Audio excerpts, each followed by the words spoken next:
Evangelho, segunda-feira da sexta semana do tempo comum. O Senhor esteja convosco, Ele está no meio de nós. Proclamação do Evangelho de Jesus Cristo segundo São Marcos. Glória a vós, Senhor. Naquele tempo os fariseus vieram e começaram a discutir com Jesus. E para pô-lo à prova, pediam-lhe um sinal do céu.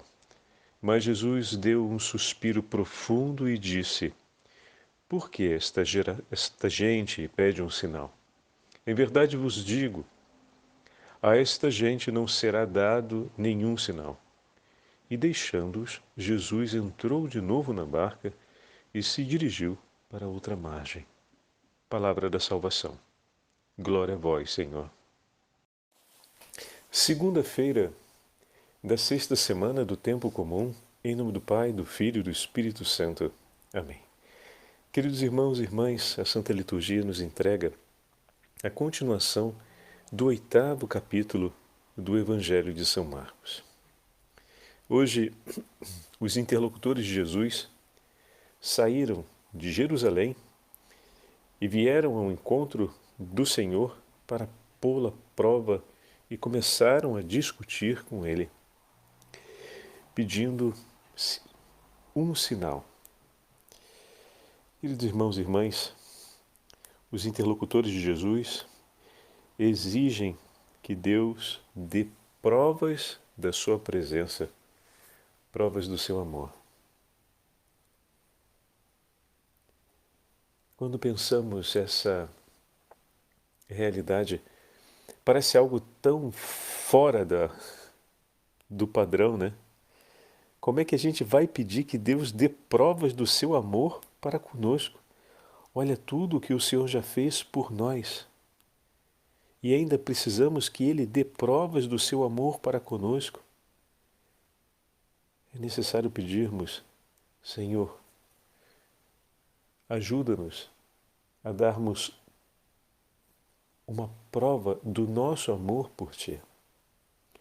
Porque Te amamos, mas como é difícil perseverar nesse amor por conta da nossa miséria, por conta da nossa condição tão vil e desprezível em muitos momentos, por conta do pecado. Precisamos do Teu socorro para conseguir testemunharmos o nosso amor, a nossa fidelidade por Ti. Ontem, na missa de domingo, ouvíamos o testemunho daquele homem leproso que, indo diante de Jesus, disse: Senhor, se queres, tenho o poder de me curar. Ele reconhece a sua condição de homem necessitado da intervenção de Deus e se coloca nas mãos dele e espera por ele e confia nele. Confia no seu amor. Mas veja, alguém poderia dizer, bom, isso de certa forma foi provocar no coração de Jesus o testemunho, um sinal do seu amor. É verdade? Deus se derrete diante de um coração contrito e humilhado, que pede a Ele misericórdia e perdão. Mas, à parte essa verdade, nós estamos aqui diante de um homem que, reconhecendo a sua condição, vai se colocar aos pés de Jesus e espera nele.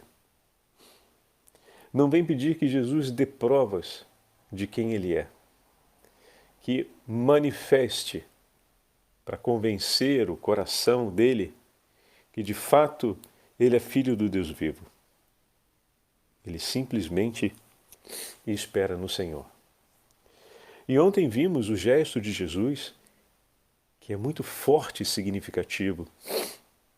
Ele estende as mãos e toca naquele homem que era impuro. Segundo a lei de Israel, quem cumpre esse ato assume a impureza do outro.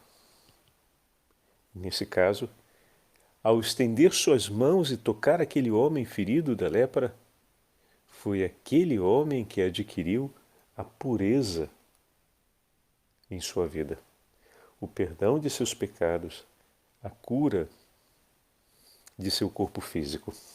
Mas por que o perdão dos pecados, Padre? Jesus não falou disso, mas dentro da tradição e da legislação de Israel, a lepra era vista associada a uma ferida, a uma impureza por conta do pecado. Então, a doença física espelha a doença da alma. Ao curá-lo da doença física, o Senhor entrega ao povo de Israel um testemunho de uma cura muito mais significativa do que aquela, porque é uma cura que só Deus pode conceder, que é a cura da alma. Então, ao purificá-lo de sua doença, purifica também a sua alma, estabelecendo uma reconciliação pelo pecado cometido. Por isso, nesse caso específico, as duas realidades em absoluto não se separam. Esse é o Senhor que veio ao nosso encontro. A sua presença no meio de nós já é o grande sinal, como falávamos nesses últimos dias em nossa meditação. Ele que veio do alto do céu para habitar no meio de nós, para encontrar o homem nessa terra dos cardos e dos espinhos e para nos libertar das amarras do inimigo infernal e tomar-nos consigo, pois Ele é o pastor, o bom pastor que cuida de suas ovelhas e as protege. Ontem falávamos do testemunho também desse homem ao ir apresentar-se diante dos sacerdotes como prescreve a lei de Moisés.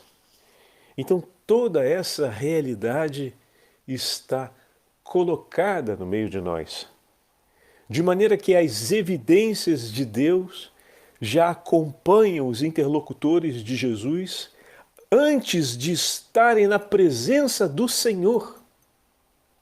Percebem isso? Porque, voltemos, os profetas falaram da vinda do Messias. Os profetas anunciaram os sinais que o Messias daria.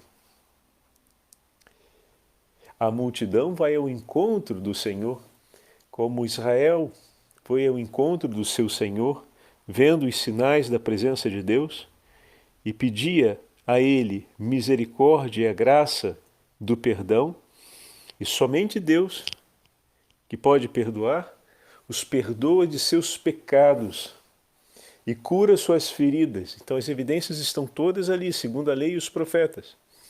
Os gestos de Jesus se cumprem, e esses gestos se cumprem confirmando o que a lei e os profetas declararam. Então tudo está colocado diante deles, mas eles não conseguem reconhecer, porque os seus corações são duros, não por falta de evidências, não por falta de clareza, mas pela dureza de seus corações, eles não conseguem recolher a verdade em suas vidas e a evidência de Jesus como Filho do Deus vivo.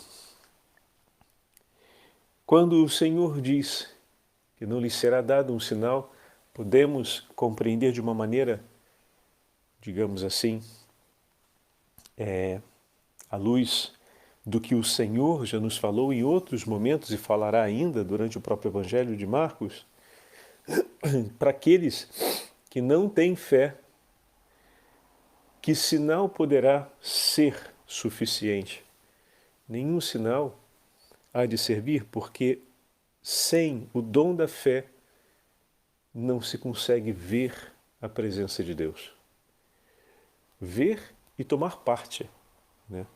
Porque se você vê e não toma parte, você continua na cegueira. Às vezes a gente tem essa compreensão de que viu e pronto, se viu, viu, no sentido de que abraçou-se a verdade porque você viu, e nem sempre é assim. E olha que a gente usa aquela famosa frase que não me agrada por nada, quer dizer que somos que nem São Tomás, a gente tem que nem São Tomé, a gente tem que ver para quê? Mas não é verdade, porque às vezes o coração é tão duro que mesmo vendo não se acredita.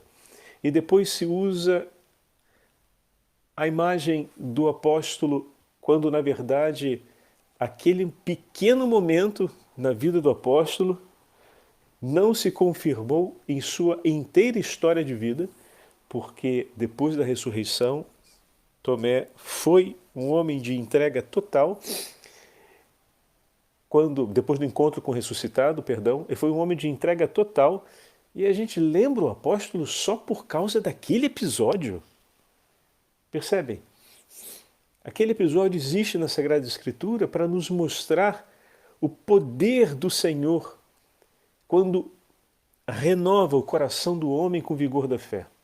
Quando, derramando sobre ele a potência do Espírito Santo, o transforma em absoluto. Mas às vezes se usa aquela frase como se fosse a síntese da vida do inteiro apóstolo. É bizarro isso, mas se popularizou de uma tal forma que às vezes é difícil a gente combater esse tipo de postura, mas é preciso insistir. Não é uma frase boa para se dizer. Primeiro porque é injustíssima. Segundo que ela não retrata a verdade do acontecimento de Deus na vida do apóstolo Tomé. E terceiro, que isso não deve ser espelho para ninguém. Não é dessa forma que a gente é chamado a viver a nossa fé. A medida não está sobre nós mesmos. Do contrário, terminaremos numa situação como a dos fariseus, que mesmo diante de todas as evidências, se não alcança a ordem do que eles esperam ou querem ou pretendem em relação a Deus, não serve.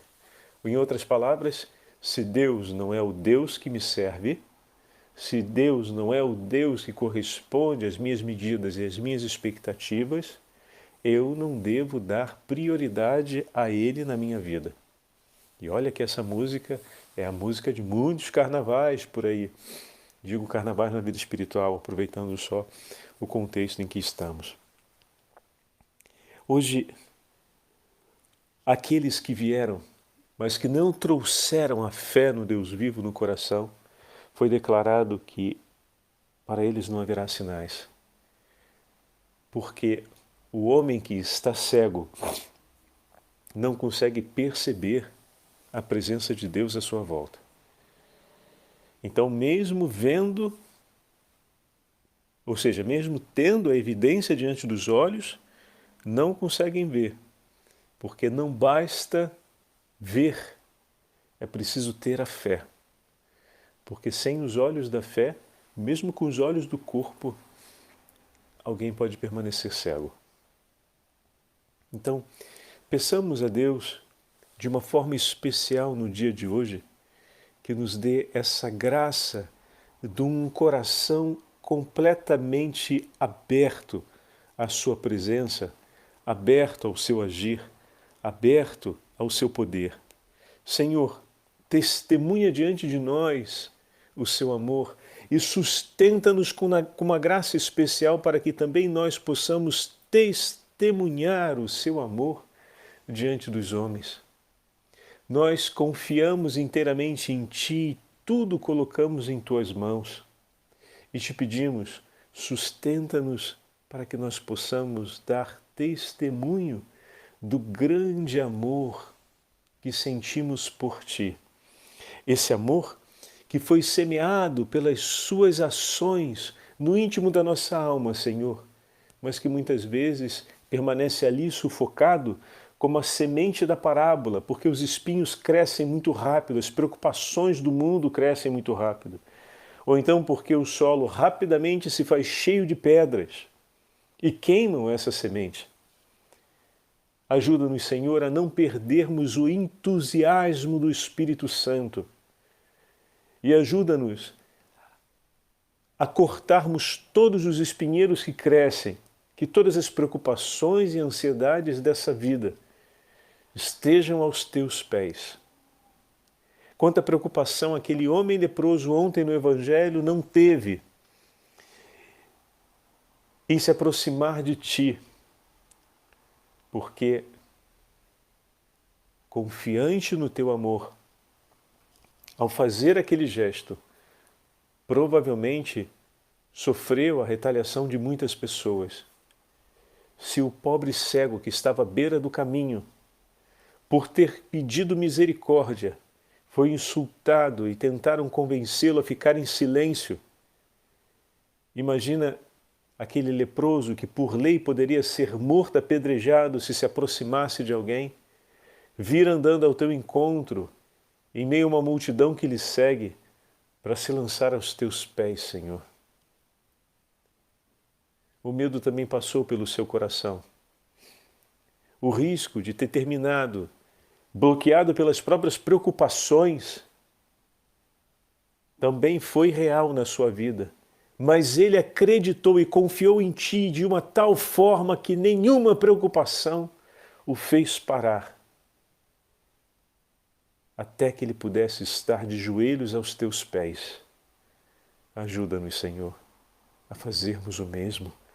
Revigora em nós a força do Espírito Santo, para que nós possamos também caminhar na sua direção, confiantes em ti, Senhor, e certos da grandeza do seu amor, para nos colocarmos ali dizendo: disponha de nós, Senhor Jesus.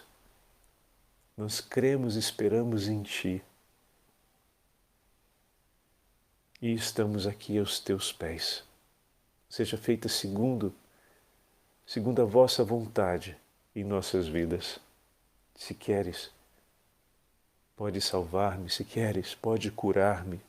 Se queres, pode libertar-me. Se queres, pode renovar a minha vida e a minha inteira família. Eu espero em ti, Senhor. E tudo confio em tuas mãos. Hoje, divido com vocês mais um testemunho dessa vez de Santa Teresa de Calcutá. É um de seus discursos sobre o caminho da simplicidade, em que Madre Teresa de Calcutá, vamos falar assim que é mais fácil da gente logo associar, Madre Teresa escreve às suas irmãs dizendo assim: caríssimas irmãs, há tantas religiões no mundo como sabemos. Cada uma segue Deus à sua maneira. Quanto a mim, eu sigo o caminho de Cristo Jesus. Jesus é meu Deus. Jesus é o meu esposo. Jesus é o meu Senhor. Ele é o meu único amor. Jesus é meu tudo em tudo.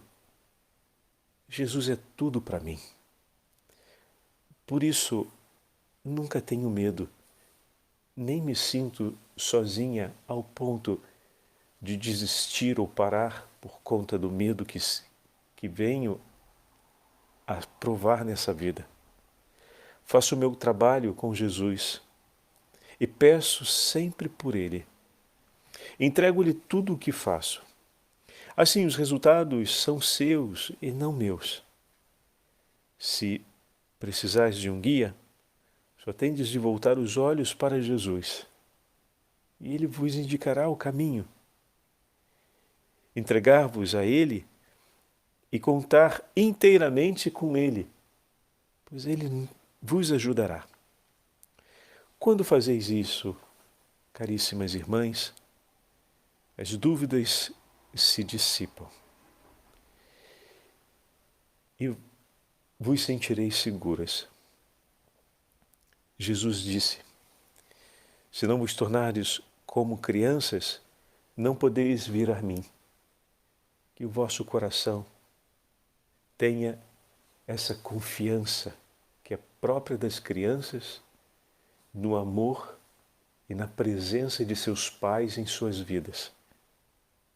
E que o vosso coração esteja completamente entregue a Ele.